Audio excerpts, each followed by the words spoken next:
اعوذ باللہ من الشیطان الرجیم بسم اللہ الرحمن الرحیم ربی اشرح لی صدری ویسر لی امری واحلل عقدۃ من لسانی یفقہوا قولی۔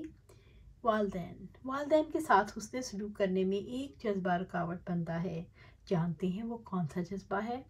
جب ایک انسان پیدا ہوتا ہے، پہلے بچہ ہوتا ہے، پھر جوان ہوتا ہے، پھر اس کی شادی ہو جاتی ہے، پھر اس کے اپنے بچے ہو جاتے ہیں، تو اپنے بچوں کی محبت اسے پیچھے کھینچتی ہے اور والدین کی محبت شعور سے اوجھل ہو جاتی ہے۔ پھر وہی بچے جن کی خاطر والدین نے اتنا کچھ کیا، وہ اپنے بچوں کو سوچنے لگتے ہیں۔ جو اپنے بچوں کے بارے میں سوچتے ہیں تو پھر ان کے لیے اپنے والدین کے بارے میں سوچنا مشکل ہو جاتا ہے۔ آپ دیکھیں کہ والدین تو بچوں سے کوئی تعریف ہی نہیں چاہتے، خدمت کرتے چلے جاتے ہیں، اولاد کی خاطر قربانیاں دیتے ہیں، ان سے قربانیوں کا مطالبہ نہیں کرتے، لیکن جب وہ بوڑھے ہو جاتے ہیں تو انہیں توجہ، کیئر اور محبت کی ضرورت ہوتی ہے۔ اب آپ دیکھیے کہ ایک انسان دو طرح کے معاملات کے بیچ میں ہے۔ ایک طرف اس کی محبت ہے، طبیعت اپنے بچے کی طرف کھنچتی ہے، دوسری طرف اس کا شعور ہے اور شعور والدین کی طرف جھک سکتا ہے۔ اللہ تعالیٰ نے اس شعور کو آواز دی کہ ٹھیک ہے، آپ کو اپنی اولاد کے ساتھ بہت محبت ہے، لیکن اس اولاد میں اپنا بچپن دیکھو، کبھی تمہاری بھی ایسی ہی خدمت ہوئی تھی، کبھی تمہارے لیے بھی ایسی ہی قربانیاں دی گئی تھیں۔ جب اس چیز کو اپنے شعور میں لاؤ گے تبھی تمہارا والدین کی طرف جھکاؤ ہو سکے گا۔ تو والدین کے ساتھ حسن سلوک کرنے کی سوچو۔ اسلام نے اپنی فطری تعلیمات کے ساتھ بنیادی اکائی، بنیادی یونٹ خاندان کو قرار دیا۔ اس خاندان میں ناتواں بچے پرورش پاتے ہیں، وہ بڑے ہوتے ہیں اور خاندان سے ایک بچے کو کیا ملتا ہے؟ یہ وہ سب کچھ جو خاندان کے باہر نہیں ملتا۔ مثال کے طور پر محبت۔ انسان جو کچھ پاتا ہے وہ تقسیم کرتا ہے، خاندان سے انہیں تعاون ملتا ہے، تو آپ دیکھیں چھوٹے چھوٹے بچے کیسے تعاون کرنے لگتے ہیں، ننھے ننھے ہاتھوں سے چھوٹی چھوٹی چیزیں پکڑ کر بڑوں کو دیتے رہتے ہیں اور بڑے بہت اچھا محسوس کرتے ہیں۔ پرسوں میری طبیعت بہت خراب تھی کہ میری چھوٹی بیٹی کو بہت زیادہ فکر لگی ہوئی تھی کہ مجھے گرم دودھ دے۔ مائکرو ویو اوپر تھا، مجھے پتہ نہیں چلا، میں لیٹی ہوئی تھی تو اس نے کرسی کھینچی، اوپر چڑھی، مائکرو ویو میں دودھ گرم کیا اور میرے پاس آ گئی۔ کوآپریشن ہے، ایک طرف سے اگر محبت ہے، تعاون ہے، تو دوسری طرف سے بھی اسی طرح کی محبت، اسی طرح کا تعاون ہے۔ یہ انسان کی فطرت ہے، جو لیتا ہے وہی لوٹاتا ہے۔ اسی طرح سے خاندان میں باہمی حسن سلوک ہے، کفالت کی جاتی ہے، والدین بچوں کی ضرورت پوری کرتے ہیں، پھر جب وہ بڑے ہو جاتے ہیں تو اسلام یہ توقع کرتا ہے کہ بچے ریورس گیئر لگائیں، اب وہ خیال رکھیں، اب وہ خاندان کی ذمہ داریوں کو اٹھائیں۔ جس بچے کو خاندان کی تربیت نہیں ملتی، اس کی شخصیت میں وہ نقص رہ جاتا ہے۔ جو بچہ خاندان کی زیر نگرانی تربیت نہیں پاتا، اس میں سب سے بڑی جو کمی رہ جاتی ہے وہ محبت کے شعور کی ہے۔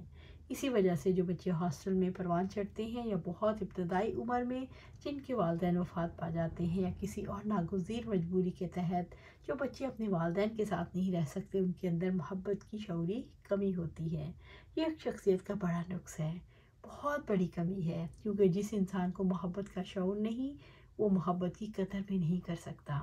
وہ محبت تو صلہ چاہتی ہے، جواب چاہتی ہے، تو محبت، جب محبت کا شعور ہی نہیں ہوگا تو جواب دینا بھی ممکن نہیں ہوگا۔ اسی وجہ سے ماہرین نفسیات کہتے ہیں پہلے 2 سال بچے کو ماں کی گود میں ہی بسر کرنے چاہیے۔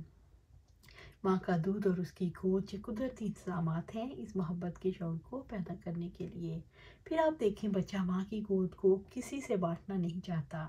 اگر کہیں 2 برس سے پہلے دوسرا بچہ آ جائے تو پہلا بچہ بہت برا محسوس کرتا ہے، حسد محسوس کرتا ہے اور اس کا رد عمل بھی بہت برا ہوتا ہے۔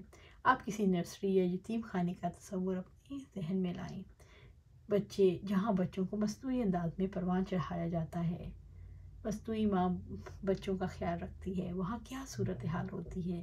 کچھ عرصے تک ایک خاتون کی ڈیوٹی لگتی ہے، پھر تبدیل ہو جاتی ہے، جبکہ ایک بچہ تو اپنی محبت کو بدلتے ہوئے نہیں دیکھ سکتا۔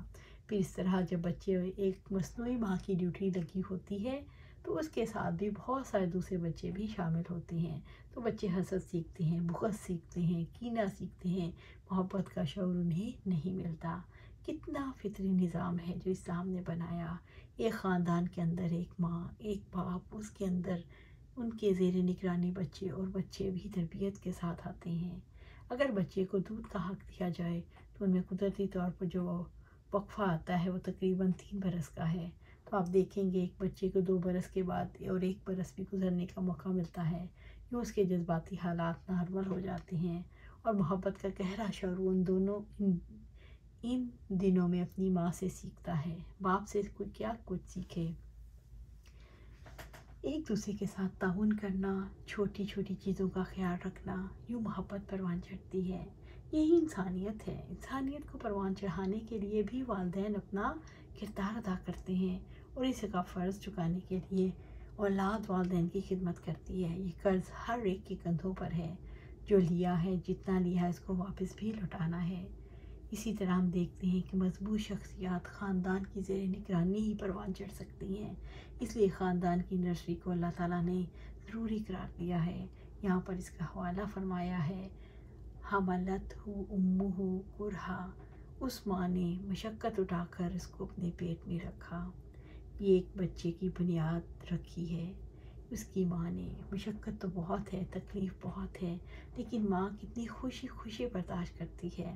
اسے کچھ کھایا نہیں جاتا، کچھ پیا نہیں جاتا، کچھ کھا لے تو الٹ جاتا ہے، ہر چیز میں سے اسے بو آتی ہے، اسے برا لگتا ہے، لیکن جب بھی اسے اپنے بچے کا خیال آتا ہے تو خوش ہو جاتی ہے، پھر اسے اچھا لگتا ہے۔ یہ غم، یہ تکلیف برداشت کرنا اس کے لیے آسان ہو جاتا ہے۔ ماں کا اس دورانیے میں اپنے بچے کے ساتھ کیسا تعلق ہوتا ہے، بچے جیسے جیسے بچہ بڑا ہوتا ہے ماں کی مشقت بڑھتی چلی جاتی ہے، اٹھنا مشکل، لیٹنا مشکل، بیٹھنا مشکل، چلنا مشکل، لیکن ماں اس وزن کو برداشت کرتی ہے۔ اور یہ صرف وزن نہیں، اگر ہم بچے کی پیدائش کے مرحلے کو دیکھیں تو آج اس علم سے تعلق رکھنے والے بتاتے ہیں کہ اس طرح ماں کے پیٹ میں تبدیلیاں آتی ہیں۔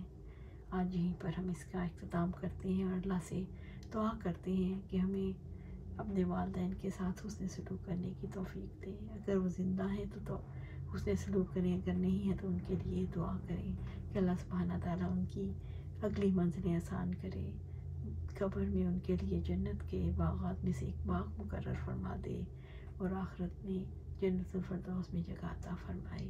آمین یا رب العالمین۔